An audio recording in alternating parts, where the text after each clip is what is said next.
Welcome to your next challenge in the Rethinking Dry Eye Treatment Challenge. I'm Dr. Travis Zigler. And I'm Dr. Jenna Zigler. And this is one of my favorite challenges because I love to sleep. So we're going to go all into sleep. But before we do that, of course, we have to go through our disclaimer. So let's just jump into that real quick.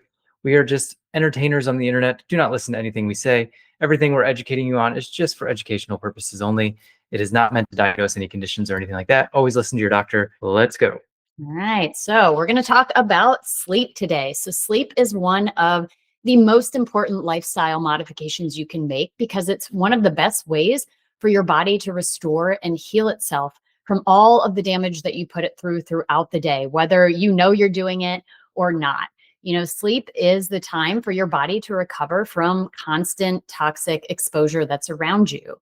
After we sleep, we have more energy for creating new, healthier cells to replace those unhealthy cells that no longer work efficiently.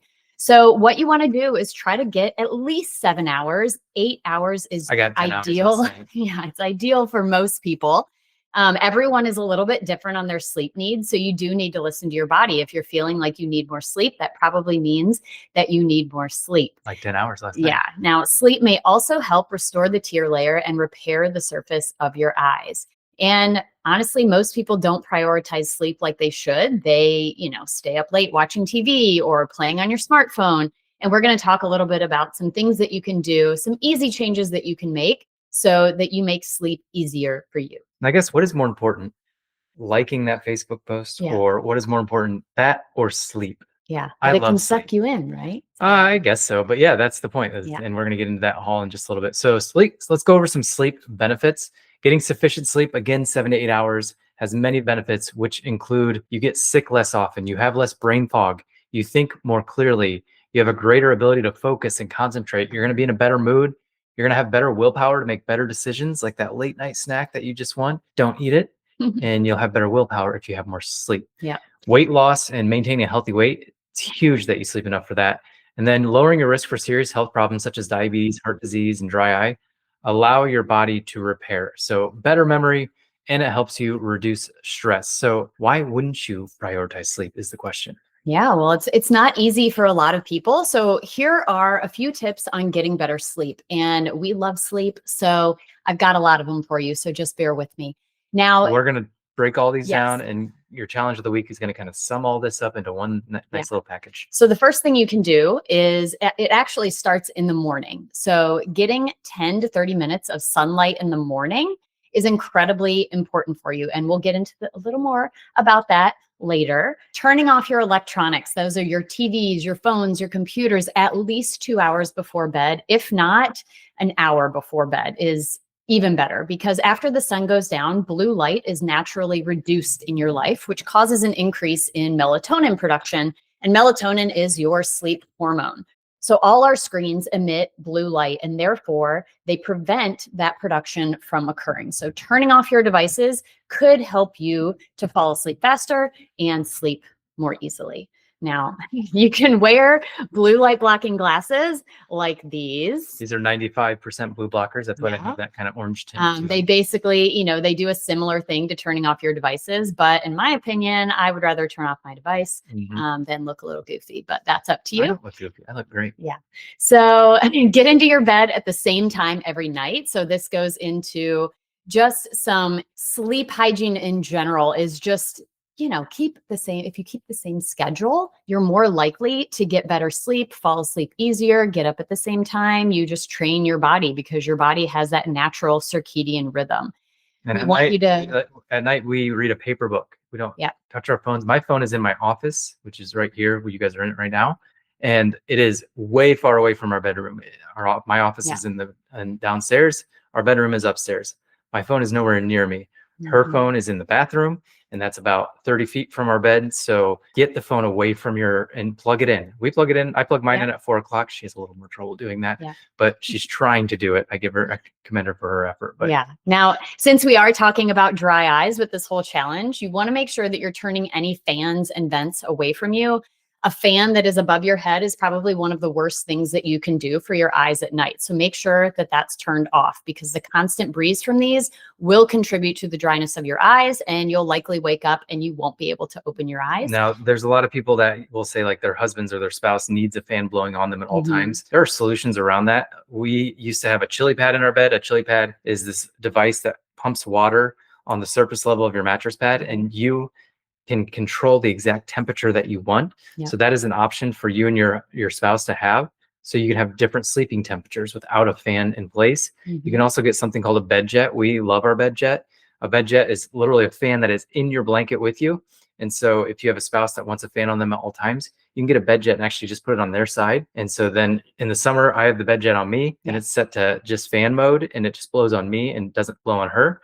It keeps me cooler because I like to sleep cooler than she does. So. Yeah, there are basically solutions to any of these issues. So if you have, if you're having an issue with something like this, you can comment below this video and let us know. You can also wear a sleep mask. And you could wear a sleep mask. Yes, a lot of you, I'm sure, already do. Now, making your room pitch black with blackout curtains is another huge thing, because the darker your room is, the better you'll sleep, because any light that's getting in is going to disrupt your sleep patterns, or has the potential to. You know, we already talked about removing your phones from your room, but removing a TV from your bedroom, keeping the bedroom for sleep and sex only, that is huge. Get that TV out of your room. There's no reason that you need to be watching TV until you go to sleep, or, you know, past the time that you are going to sleep. Some other tips: diffuse lavender in your room. That's a really great essential oil that can help you to kind of calm down and get to sleep. Avoiding caffeine after noon and, you know, excessive alcohol at night. That's really going to disrupt your sleep. Both of those will.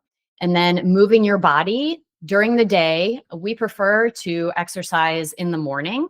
Definitely exercising later in the day, I know, disrupts my sleep, and it could potentially disrupt your sleep as well. So trying to get that exercise in during the day, but, you know, the earlier the better. Fasting before bedtime is another great tip. You can make your dinner the last thing that you eat before, you know, at the end of the day, and don't eat again until breakfast. I don't eat from 5:30 until 7 the next day, every single day. Yeah, and it's a great way to just help your body, you know, rest and digest is what we're trying to do here. Help your gut restore itself too. It starts to heal. So if you know, the last few tips here, if you stay up at night worrying or feeling anxious, I would recommend putting a journal next to your bed that you can write all of your worries in before you go to bed, so that they're kind of on paper and you don't have to think about them so much. You could also try some, you know, yoga, meditation, that type of thing. Prayer before bed is really great. And meditation during the day too. Meditation, like I do my meditation first thing in the morning. I actually got out of routine ever since we had our second child, Silas, which was 5 years ago. And I started meditating again about a month ago, prior to recording this video. And what I've noticed for that is my patience has increased significantly. So I'm not as easily angered. I'm not as easily disrupted. And I have more patience with my children, with my wife. I don't tend to be as angry. I'm not an angry person. And it will help you sleep better. We're not talking about stress this week. We're talking about sleep, right? It's all connected. All right. So we want to go into one of the more important things, and that's morning sunlight. What does getting 10 to 30 minutes of sunlight in the morning do for you? Sunlight, we recommend, is before 10 a.m. So before 10 a.m., you're getting more infrared sunlight, and you only need about 10 minutes. So just go outside, no sunglasses on, just letting that sun hit your eyes or hit your face, hit your skin. And the reason this is such a big deal is because a reduction in vitamin D plays a large role in chronic disease, which includes dry eye. It includes asthma, type 2 diabetes, high blood pressure, and more, which I know a lot of you guys are battling because it's an overall systemic inflammation, meaning inflammation in your entire body. That's what dry eye manifests as. That's what high blood pressure is. That's what diabetes is. So there's a lot of inflammation going in your body. And when you're out in the sunlight, your skin will help you produce more vitamin D from the sunlight.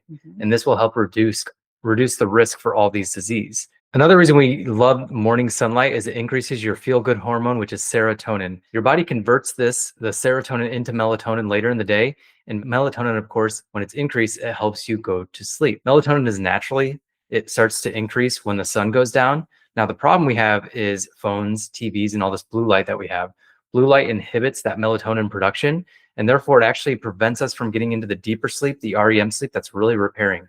So deep sleep is great for repairing your body, and REM sleep is great for repairing your brain and helping with your memories and everything. And we can't get to that later on because we're always on our phones before we go to bed.